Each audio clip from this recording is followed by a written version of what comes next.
दोस्तों, उत्तर प्रदेश की सियासत में बहुत बड़ा भूचाल आने जा रहा है भारतीय जनता पार्टी की तरफ से। जी हां, सीएम योगी आदित्यनाथ को रिप्लेस करने की तैयारी पूरी हो चुकी है। बताया जा रहा है कि एक चेहरे को तैयार कर लिया गया है और वो चेहरा अपने आप में इतना मजबूत है कि सीएम योगी आदित्यनाथ की जगह ले सकता है। अब वो चेहरा कौन है, इसका खुलासा मैं थोड़ी देर में करता हूं, लेकिन उससे पहले आपको बताता हूं कि उत्तर प्रदेश में चल क्या रहा है। दरअसल उत्तर प्रदेश में लोकसभा चुनाव के जो नतीजे आए, उसके बाद भारतीय जनता पार्टी विधानसभा चुनाव को लेकर कहीं ना कहीं असहज नजर आ रही है। पीडीए का फॉर्मूला जो अखिलेश यादव का है, उससे कहीं ना कहीं मायावती जो विपक्ष की ही नेता है वो भी परेशान है, और साथ ही साथ भारतीय जनता पार्टी को भी समझ आ गया है लोकसभा चुनाव के नतीजों के मद्देनजर कि ये जो पीडीए का फॉर्मूला है, ये जो हिंदू मुस्लिम की लड़ाई है करवा कर और जो वोट बटोरने की कोशिश की जाती है उस पर भारी है। ऐसे में भारतीय जनता पार्टी अब रिप्लेसमेंट की तैयारी कर रही है। रिप्लेसमेंट होगा सीएम योगी आदित्यनाथ का। सीएम योगी आदित्यनाथ फायरब्रांड नेता कहे जाते हैं भारतीय जनता पार्टी के, लेकिन आपको याद होगा कि आखिरी फैसला अमित शाह और प्रधानमंत्री नरेंद्र मोदी ही लेते हैं। कितना भी बड़ा चेहरा हो, वो रिप्लेस करने में झिझकते नहीं हैं। शिवराज सिंह चौहान इसकी बहुत बड़ी एक मिसाल कहे जा सकते हैं। राजस्थान में जाइए तो वसुंधरा राजे एक बहुत बड़ी मिसाल कही जा सकती हैं, जिनको मौका नहीं दिया गया। वो बहुत बड़े चेहरे थे, अपने आप में राज्य में उनका बहुत बड़ा रुतबा, बावजूद इसके उनको रिप्लेस कर दिया गया। इसी तरह से अब सीएम योगी आदित्यनाथ को भी रिप्लेस करने की तैयारी हो चुकी है और उनकी जगह मनोज सिन्हा को लाने की तैयारी हो रही है। जी हाँ, खबर यह सामने आ रही है कि मनोज सिन्हा उत्तर प्रदेश को लेकर अब तैयारियों में जुट गए हैं। वो लगातार अपनी नजर बनाए हुए हैं, बैठकें कर रहे हैं, लोगों से मिल रहे हैं और अपनी जगह बनाने की कोशिश कर रहे हैं। आपको याद होगा 2017 का विधानसभा चुनाव जो हुआ था और उसमें भारतीय जनता पार्टी ने जब बंपर जीत दर्ज की तो दो नामों की खूब चर्चा हुई। एक तो केशव प्रसाद मौर्य, जाहिर तौर पर उन्होंने मेहनत भी की थी ग्राउंड जीरो पर, और दूसरा मनोज सिन्हा, इनकी भी खूब चर्चा हुई थी।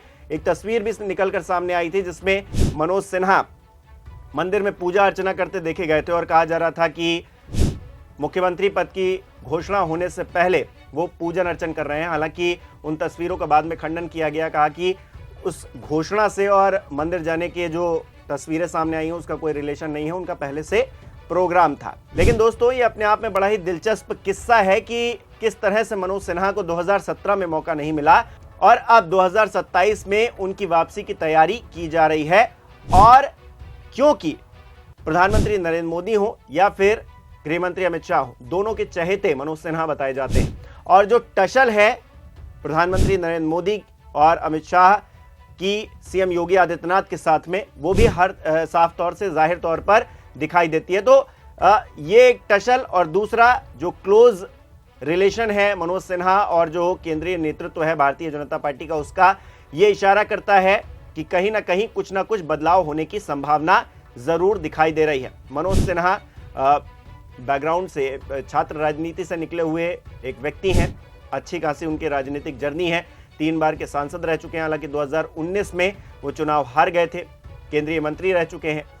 ऐसे में दावेदारी तो उनकी पुख्ता हो ही रही है, लेकिन क्या सीएम योगी आदित्यनाथ को रिप्लेस किया जा सकेगा? क्या संगठन इसके लिए तैयार है? अपने आप में यह भी एक बहुत बड़ा सवाल खड़ा हो रहा है। मनोज सिन्हा के बारे में दोस्तों बताया जा रहा है कि जब तक वहां पर जम्मू कश्मीर में सरकार नहीं बनी थी, उमर अब्दुल्ला वहां पर मुख्यमंत्री हैं, तब तक तो अखंड राज्य था उनका। और ऐसे में जब वो मुख्यमंत्री बन गए हैं उमर अब्दुल्ला, तो शक्तियों का जो है थोड़ा बंटवारा हो गया है, एक छत्र राज उनका रहा नहीं है। और ऐसे में वादियों में मजा नहीं आ रहा है मनोज सिन्हा को। वो चाहते हैं कि उत्तर प्रदेश वो वापसी करें, लेकिन किस पद को लेकर वो वापसी करेंगे? क्या वो सीएम योगी आदित्यनाथ को रिप्लेस करेंगे? और सीएम योगी आदित्यनाथ को क्योंकि केंद्र के दरवाजे बंद हो गए हैं तो उनको गोरखपुर जाना पड़ेगा, या फिर उनके लिए कोई और मास्टर प्लान तैयार किया गया भारतीय जनता पार्टी की तरफ से, ये फिलहाल साफ नहीं है। लेकिन मनोज सिन्हा की एंट्री होती हुई उत्तर प्रदेश की राजनीति में नजर आ रही है साफ तौर से। और मनोज सिन्हा की अगर एंट्री होती है तो सीएम योगी आदित्यनाथ की कुर्सी अपने आप में खतरे में आ जाती है। पीडीए का फॉर्मूला जो अखिलेश यादव का है, वो कहीं ना कहीं भारतीय जनता पार्टी को परेशान कर रहा है। इस फॉर्मूले को तोड़ पाने में योगी आदित्यनाथ भी सफल नजर नहीं आए। ऐसे में भारतीय जनता पार्टी केंद्र में तो कमजोर हो ही गई, ऐसे में वो नहीं चाहती कि विधानसभा का अगली बार चुनाव हो 2027 में और यहां पर भी अखिलेश यादव भारतीय जनता पार्टी को पटकनी दे दे। इसीलिए रिप्लेसमेंट की तैयारी तो दोस्तों हो गई है। अब रिप्लेसमेंट कौन करेगा, ये अपने आप में बड़ा सवाल है। मनोज सिन्हा का नाम फिलहाल उभर कर सामने आ रहा है क्या मनोज सिन्हा योगी आदित्यनाथ को रिप्लेस करने जा रहे हैं? क्या उत्तर प्रदेश की राजनीति अब मनोज सिन्हा के साथ में ही भारतीय जनता पार्टी आगे बढ़ाएगी? और अगर बढ़ाएगी तो योगी आदित्यनाथ क्या करेंगे? क्या उनकी भूमिका आने वाले समय में रहने वाली है? ये भी देखने वाली बात होने वाली है। अखिलेश यादव तो यहां तक कह चुके हैं कि महाकुंभ में योगी आदित्यनाथ को प्रधानमंत्री पद का दावेदार घोषित करने की तैयारी तक हो गई थी, लेकिन फिर क्यों नहीं हुआ, कैसे नहीं हुआ, ये अपने आप में एक परिस्थितियां है। आप इस पूरे विषय को किस तरह से देखते हैं? क्या मनोज सिन्हा योगी आदित्यनाथ को रिप्लेस करने वाले हैं? आपको क्या लगता है? आपकी राजनीतिक समझ क्या कहती है? हमें कमेंट करके जरूर बताइए। बहुत बहुत धन्यवाद।